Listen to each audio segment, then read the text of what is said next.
चिड़िया की बच्ची। लेखक जैनेन्द्र कुमार। माधवदास ने अपनी संगमरमर की नई कोठी बनवाई है। उसके सामने बहुत सुहावना बगीचा भी लगवाया है। उनको कला से बहुत प्रेम है, धन की कमी नहीं है और कोई व्यसन छू नहीं लग गया है। सुंदर अभिरुचि के आदमी हैं। फूल पौधे, रकाबियों से हौजों में लगे फव्वारों में उछलता हुआ पानी उन्हें बहुत अच्छा लगता है। समय भी उनके पास काफ़ी है। शाम को जब दिन की गर्मी ढल जाती है और आसमान कई रंग का हो जाता है, तब कोठी के बाहर चबूतरे पर तख्त डलवाकर मसनद के सहारे वह गलीचे पर बैठते हैं और प्रकृति की छटा निहारते हैं। यहाँ एक बहुत धनी सेठ थे। उनका नाम था माधवदास। बहुत अमीर थे, इसीलिए उनकी कोठी जो थी नई थी, संगमरमर की थी। उसके सामने सिर्फ कोठी बना के फ़ायदा नहीं, क्योंकि अमीर थे ना। मनोरंजन के साधन भी होने चाहिए, दिल को बहलाने के लिए कोई साधन हो। तो उस कोठी के सामने बहुत सुहावना बगीचा भी उन्होंने लगवा दिया था और बगीचे में अच्छे अच्छे फूल पौधे थे। कला से बहुत प्रेम था और धन की कोई कमी नहीं थी। एक अच्छी बात यह थी कि उन्हें व्यसन नहीं था। व्यसन यानी शराब का नशा या तंबाकू, सिगरेट, ऐसी कोई बात वो नहीं करते थे। सुंदर अभिरुचि के आदमी थे। अभिरुचि यानी पसंद, टेस्ट जिसे कहा जाता है। फूल पौधे, रकाबियों से हौजों में लगे फव्वारों में उछलता हुआ पानी उन्हें बहुत अच्छा लगता था, इसलिए फाउंटेन भी लगवाया था उन्होंने बगीचे में और वो देखने में काफ़ी सुंदर था, रोमांचकारी था। समय अच्छा था उनके पास। तो शाम को जैसे ही दिन ढल जाती, गर्मी ढल जाती है, दिन ढल जाता, आसमान कई रंग का होता, तो वो कोठी के बाहर गार्डन में आकर बैठते, चबूतरे पर तख्त डलवा कर मसनद के सहारे। मसनद यानी लोड, जिस पर आराम से टेका जा सकता है, और प्रकृति की छटा निहारते। इनमें मानो उनके मन को तृप्ति मिलती है। मित्र हुए तो उनसे विनोद चर्चा करते हैं, नहीं तो पास रखे हुए फर्शी हुक्के की सटक को मुंह में दिए ख्याल ही ख्याल में संध्या को स्वप्न की भांति गुजार देते हैं। बहुत वक्त था उनके पास। मित्र दोस्तों से गप्पे करना जानते थे, नहीं तो थोड़ा बहुत कभी कभी हुक्का पी लेते थे और आराम से प्रकृति का नज़ारा निहारते रहते। आज कुछ बादल थे, घटा गहरी नहीं थी, धूप का प्रकाश उनमें से छन छन कर आ रहा था। माधवदास मसनद के सहारे बैठे थे, उसी तरह रोज जैसे वो बैठते थे, आराम फरमाते थे। लोड के सहारे बैठकर इर्द गिर्द होने वाले जो बदलाव होते हैं शाम के वक्त, उसका मज़ा लूट रहे थे। माधवदास को जिंदगी में क्या स्वाद नहीं मिला है, पर जी भरकर भी कुछ खाली सा रहता है। यहाँ उन्होंने बताया कि बहुत कुछ था उनके पास, कहने को पैसा, नौकर चाकर, बंगला, बगीचा, सुख सामान, लेकिन फिर भी एक कोई ऐसी खटक थी उनके मन में कि दिल बेचैन सा रहता। वो खुश नहीं थे। उस दिन संध्या समय उनके देखते देखते सामने की गुलाब की डाली पर एक चिड़िया आन बैठे। चिड़िया बहुत सुंदर थी। उसकी गर्दन लाल थी और गुलाबी होते होते किनारों पर ज़रा ज़रा नीली पड़ गई थी। बहुत सुंदर चिड़िया थी, पक्षी वो बहुत ही सुंदर था। गर्दन लाल रंग की थी और थोड़ी सी गुलाबी होते होते आजू बाजू में थोड़े नीले रंग के थे। पंख ऊपर से चमकदार स्याह थे, डार्क कलर के। उसका नन्हा सा सिर तो बहुत प्यारा लगता था और शरीर पर चित्र विचित्र चित्रकारी भी थी। चित्रकारी ऐसे डेकोरेट डिज़ाइन कह सकते, लेकिन चिड़िया जो है उस पर अलग अलग रंगों की जो छटाएं होती है, उसी को चित्रकारी माना है। चिड़िया को तो मानो माधवदास की सत्ता का कुछ पता नहीं था और मानो तनिक देर का आराम भी उसे नहीं चाहिए था। आराम, विश्राम, तनिक, थोड़ा सा, उसे कुछ भी नहीं था चाहिए था। एक यहाँ बैठती, वहाँ बैठती, यहाँ फुदकती, इस पेड़ पर फुदकती, इस डाली पर मज़े लेती, कभी पर हिलाती थी, कभी फुदकती थी, पर यानी पंख। वह खूब खुश मालूम होती थी, अपनी नन्ही सी चोंच से प्यारी प्यारी आवाज़ निकाल रही थी। तो माधवदास जी के बगीचे में आकर गुलाब के पौधे पर वो बैठ गई थी और वहाँ का नज़ारा देखकर बड़ी खुशी से फुदक रही थी। माधवदास को वह चिड़िया बड़ी मनमानी लगी। उसकी स्वच्छंदता बड़ी प्यारी जान पड़ती थी।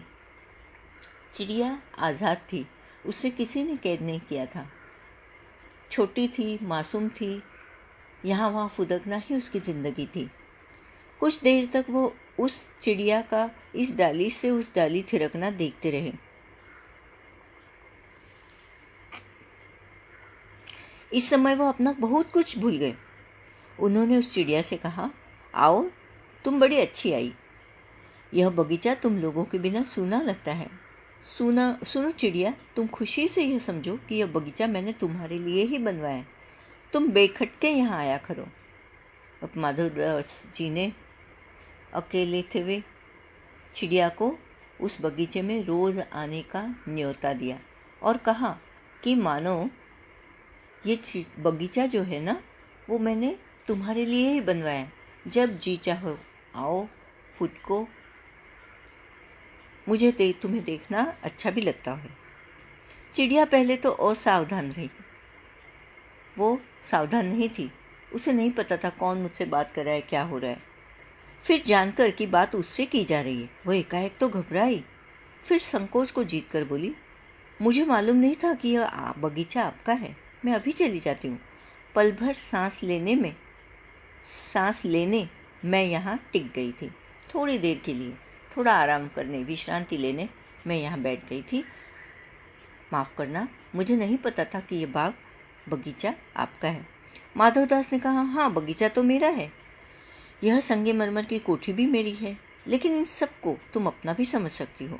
सब कुछ तुम्हारा है। तुम कैसी भोली हो, कैसी प्यारी हो। जाओ नहीं, बैठो। मेरा मन तुमसे बहुत खुश होता है। इतनी सुंदर, प्यारी, रंग बिरंगी, चहचहाती चिड़िया को देखकर किसी का भी मन बहल सकता है। माधवदास जी वैसे भी अकेले थे। उन्होंने उस चिड़िया से कहा कि तुम यहाँ बैठो, डरो मत। थोड़ा बहुत ज़्यादा वक्त तुम यहाँ बिता सकते हो। कई दिनों तक यहाँ आ जा सकते हो। समझना, ये बगीचा, ये सब तुम्हारा ही अपना है। और मेरा मन तुमसे बहुत खुश होता है। चिड़िया बहुत कुछ सकुचा गई। उसे बोध हुआ कि यह उससे गलती तो नहीं हुई कि वह यहाँ बैठ गई है। उसका थिरकना रुक गया। जो मज़े में यहाँ वहाँ फुदक रही थी, वह रुक गई, डर गई थोड़ी सी। भयभीत सी वह बोली, मैं थक कर यहाँ बैठ गई थी, मैं अभी चली जाऊँगी। बगीचा आपका है, मुझे माफ़ करें। माधवदास ने कहा, मेरी भोली चिड़िया, तुम्हें देखकर मेरा चित्त यानी मन प्रफुल्लित हुआ है। मुझे बहुत खुशी हुई है तुम्हें देखकर। मेरा महल भी सुना है, वहाँ कोई भी चहचहाता नहीं है। तुम्हें देखकर मेरी रागनिकों का जी बहलेगा। तुम कैसी प्यारी हो, यहाँ ही तुम क्यों न रहो। तुम यहाँ आ जाओ। तुम्हारे आने से मेरा दिल बहुत बाग बाग हो जाता है। अच्छा लगा मुझे तुम्हें यहाँ देखकर, और मेरा महल जो है वो भी बहुत सूना है। तो तुम यहाँ आकर रुको। चिड़िया बोली, मैं माँ के पास जा रही हूँ, सूरज की धूप खाने और हवा से खेलने और फूलों से बात करने। मैं ज़रा घर से उड़ आई थी, अब सांझ हो गई है और माँ के पास जा रही हूँ। अभी अभी मैं चली जा रही हूँ, आप सोच न करें। इस तरह से चिड़िया ने कहा कि मुझे माफ़ करना, मैं तो यूं ही 2 मिनट के लिए यहाँ बैठ गई थी। सूरज की धूप खाना चाहती थी, हवा से खेलना चाहती थी, फूलों पर मंडराना चाहती थी, यहाँ वहाँ उड़ना चाहती थी, तो घर से दूर यहाँ चली आई। अब जबकि सांझ होने को है, मुझे माँ के पास जाना है। आप चिंता न करें। माधवदास ने कहा, प्यारी चिड़िया, पगली मत बनो। देखो तुम्हारे चारों तरफ कैसी बहार है। देखो वो पानी खेल रहा है ना, उधर गुलाब हंस रहा है। भीतर महल में चलो, जाने क्या क्या न पाओगी। मेरा दिल वीरान है। अब माधवदास जी अपनी सच्चाई पर उतर आए। उन्होंने कहा कि पगली मत बनो इस तरह से। तुम देखो यहाँ कितने फूल पौधे कितनी सुंदरता बिखरी पड़ी है, फव्वारों में पानी है, गुलाब हंस रहे हैं, और तुम अगर महल में चलोगी तो तुम्हें क्या क्या नहीं मिलेगा। बहुत सारी चीज़ें, मनपसंद सारी चीज़ें, तुम्हारे मनपसंद सारी चीज़ें तुम वहाँ पाओगी। अब मेरा दिल वीरान है, कुछ भी नहीं है मेरे दिल में, मैं उदास रहता हूँ। वहाँ कब हंसी सुनने को मिलती है। मेरे पास बहुत सा सोना मोती है, सोने का एक बहुत सुंदर घर मैं तुम्हें बना दूंगा। इस तरह से थोड़े थोड़े प्रलोभन देकर माधवदास जी उसे मना रहे थे। चिड़िया को बोल रहे थे कि तुम यहीं पे रुक जाओ, तुम्हारे लिए मैं बहुत सारी चीज़ें बना दूंगा। मोतियों की झालर उसमें लटकेगी तो तुम्हारा जो घर है बहुत सुंदर होगा, सोने का होगा, उसमें मोतियों की झालर होगी। तुम मुझे खुश रखना, बस यही तुम्हारा काम है। और तुम्हें क्या चाहिए? माँ के पास बताओ क्या है। तुम माँ के पास जाकर करोगी क्या? वहाँ कुछ भी तो नहीं है, तुम यहाँ ही सुख से रहो मेरी भोली गुड़िया। चिड़िया इन बातों से बहुत डर गई। वह बोली, मैं भटक कर तनिक आराम के लिए इस डाली पर रुक गई थी, अब भूलकर भी ऐसी गलती न होगी। जब सेठ जी ने उसे अपने पिंजरे में, सोने के पिंजरे में रखने की बात कही तो वह डर गई। उसे नहीं रहना था इस वीराने में, उसे कोठी नहीं चाहिए थी। वह नहीं जानती थी सोना क्या है, चांदी क्या है, मोती क्या है। सुख सुविधा का सामान उसके लिए अलग था, सेठ जी के लिए अलग। माँ का प्यार उसके लिए सब कुछ था, स्वच्छंदता उसके जीवन का मूल्य था, और प्रकृति के सहारे खुशी खुशी जीवन बिताना ही उसका सच में जीवन था। मैं अभी यहाँ से उड़ी जा रही हूँ, तुम्हारी बातें मेरी समझ में नहीं आती है।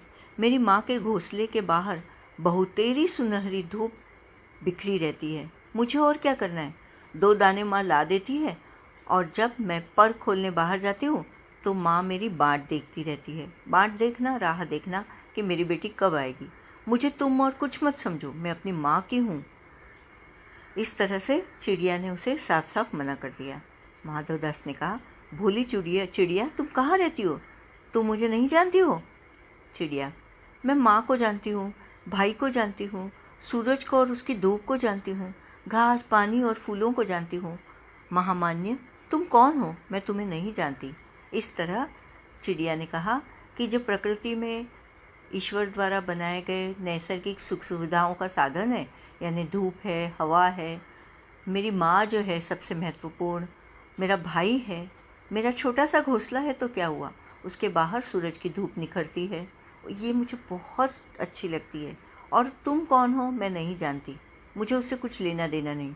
माधवदास जी कहते हैं, तुम भोली हो चिड़िया, तुमने मुझे नहीं जाना, तब तुमने कुछ नहीं जाना। मैं ही तो हूँ सेठ माधवदास, मेरे पास क्या नहीं है, जो मांगो मैं वही दे सकता हूँ। अब चिड़िया को ये सब कुछ नहीं चाहिए।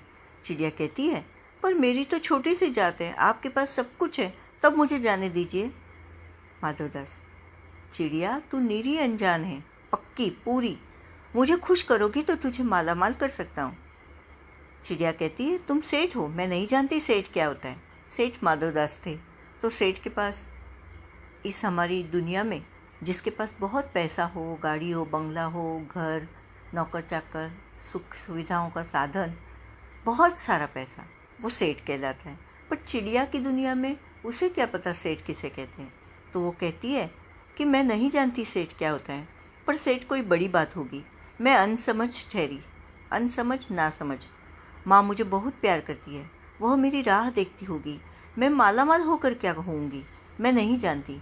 मालामाल किसे कहते हैं, क्या मुझे वह तुम्हारा मालामाल होना चाहिए? तो जब सेठ ने उसे प्रलोभन दिए तो सेठ ने कहा था कि मेरे पास सब कुछ है जिससे तुम मालामाल हो जाओगी, पर इस शब्द का अर्थ ही चिड़िया को नहीं पता था। उसके लिए मालामाल होना कुछ भी मायने नहीं रखता था, माँ का प्यार उसके लिए सब कुछ था।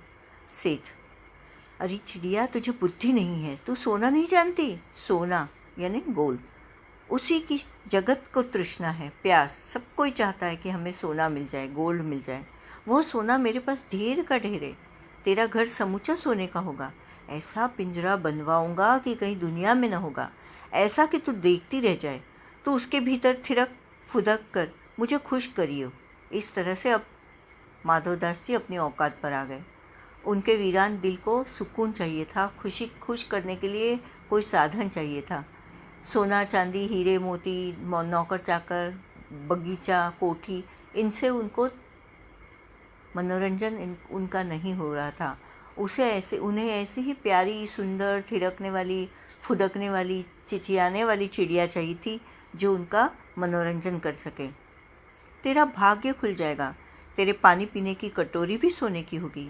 चिड़िया: वह सोना क्या चीज़ होती है? सेठ: तू क्या जानेगी, तू चिड़िया जो है। सोने का मूल्य सीखने के लिए तुझे बहुत सीखना है। बस ये जान ले कि सेठ माधवदास तुझसे बात कर रहा है। जिससे मैं बात तक कर लेता हूँ उसकी किस्मत खुल जाती है। वो घमंडी भी है माधवदास। वो सोचता है कि चिड़िया से बात करने पर से चिड़िया का भाग्य खुल जाएगा, क्योंकि सेठ माधवदास नाम ही काफ़ी है। वह जिससे भी बात करता है, सिर्फ बात ही करता है, तो उसका भाग्य सामने वाले का खुल जाता है। तू अभी जग का हाल नहीं जानती। मेरी कोठियों पर कोठियाँ हैं, बगीचों पर बगीचे हैं, दास दासियों की संख्या नहीं है, पर तुझसे मेरा चित्त प्रसन्न हुआ है। ऐसा वरदान किसी को कब मिलता है? री चिड़िया, तू इस बात को समझती क्यों नहीं? बहुत कुछ होते हुए भी जो दिल से वीरान हो, उसे किसी भी चीज़ में संतोष नहीं होता। अब माधवदास जी चिड़िया को अपने जाल में पकड़कर पिंजरे में कैद करना चाहते हैं, इसीलिए उसे तरह तरह से बहकाते हैं, फुसला रहे हैं। सेठ, मैं नादान हूँ, मैं कुछ समझती नहीं, पर मुझे देर हो रही है। माँ मेरी बाट देखती होगी। सेठ: ठहर ठहर, इस अपने पास के फूल को तूने देखा? यह एक है, ऐसे अनगिनती फूल हैं, अनगिनती, जिसकी कोई गिनती ना हो सके। ऐसे अनगिनती फूल मेरे बगीचे में हैं। वे भांति भांति के रंग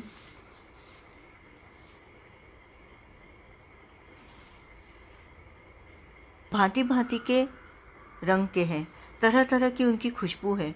चिड़िया, तैने मेरा चित्त प्रसन्न किया है। तैने यानी तूने। और वे सब फूल तेरे लिए खिला करेंगे। वहाँ घोंसले में तेरी माँ है, पर माँ क्या है? इस बाहर के सामने तेरी माँ क्या है? वहाँ तेरे घोंसले में कुछ भी तो नहीं है। तू अपने को नहीं देखती? कैसी सुंदर तेरी गर्दन, कैसी रंगीन देह। तू अपने मूल्य को क्यों नहीं देखती? मैं तुझे सोने से मढ़कर तेरे मूल्य को चमका दूंगा। तैने मेरे चित्त को प्रसन्न किया है, तू मत जा, यहीं रह। इस तरह से अलग अलग बातें करके सेठ माधवदास जी उसे रोकने की कोशिश करते हैं। वो कहते हैं कि तेरी माँ के पास क्या है? कुछ भी तो नहीं है, पर तू यहाँ रह, तो तेरा मूल्य मैं समझता हूँ और मैं तुम्हें सोने से मढ़ूंगा और तू बहुत खुश हो जाएगी। क्यों? क्योंकि तूने मुझे खुश किया है। चिड़िया कहती है, सेठ, मैं अपने को नहीं जानती, इतना जानती हूँ कि मेरी माँ है और मुझे यहाँ देर हो रही है। सेठ, मुझे रात मत करो, रात में अंधेरा बहुत हो जाता है और मैं राह भूल जाऊँगी। इस तरह से उसने कहा, चिड़िया ने, कि जैसे ही रात होती है अंधेरा छा जाता है और फिर मेरा घर के तरफ उड़ना मुश्किल हो जाएगा।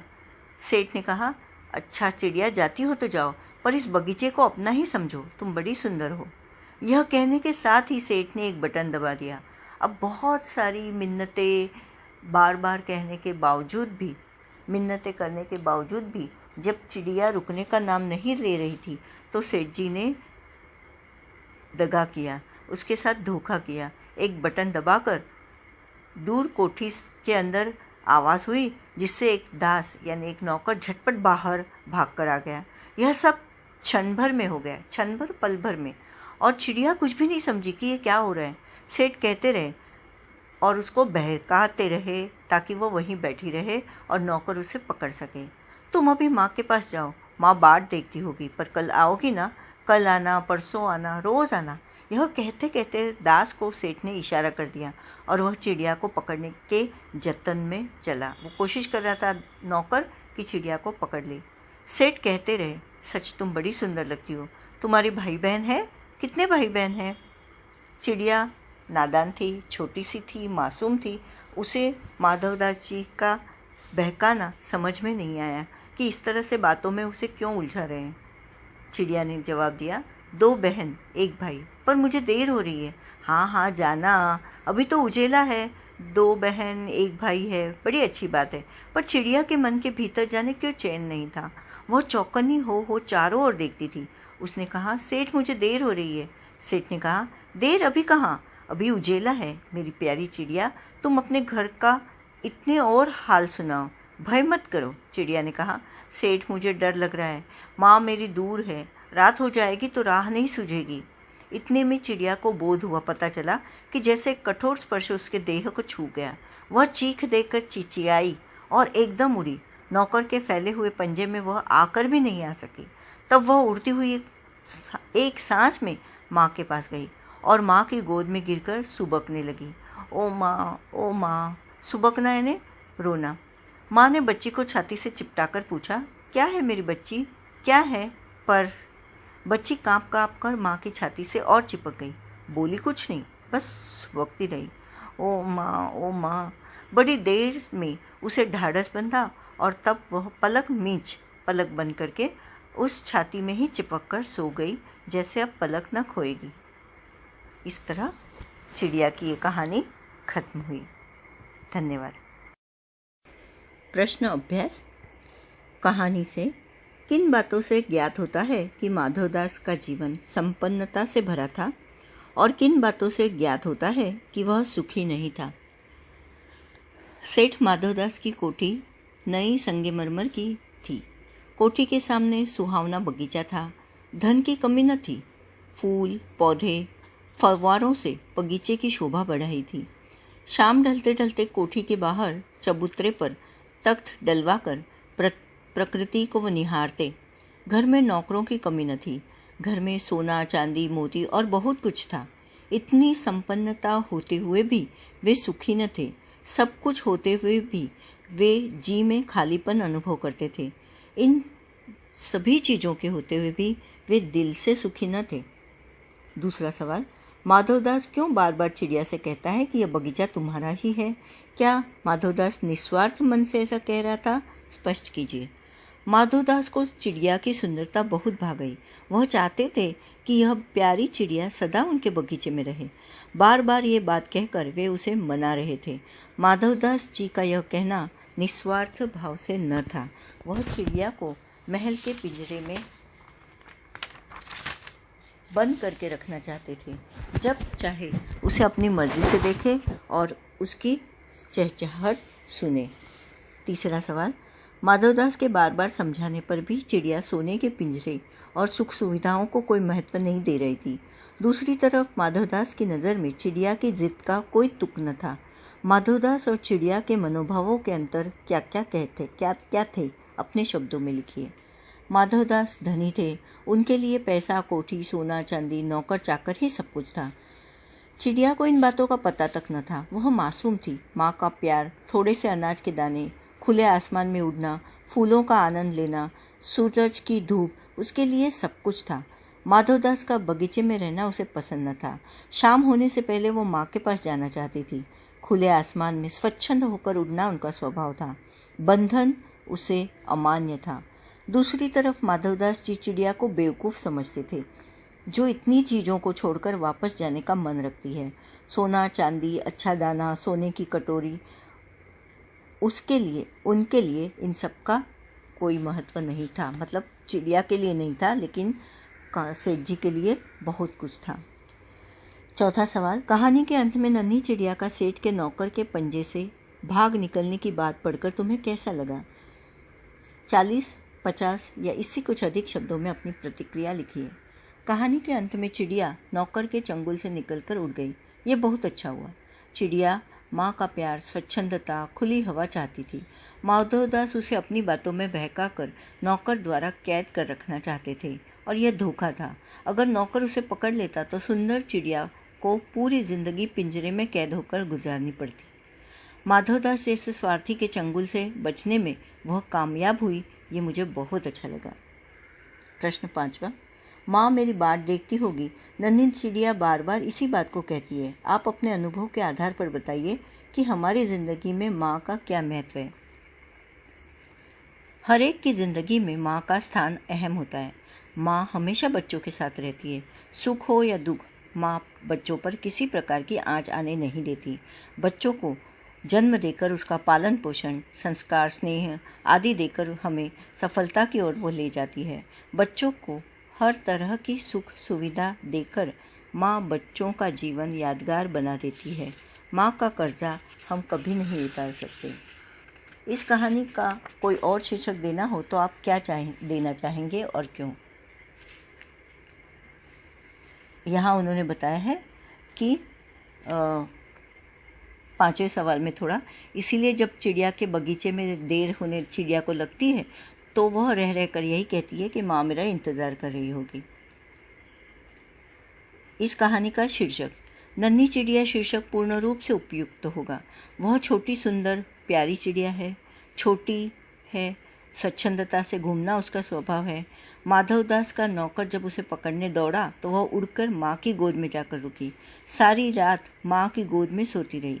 छोटे बच्चों की तरह वह डर गई और उसने माँ से लिपटकर ही सुरक्षित अनुभव किया।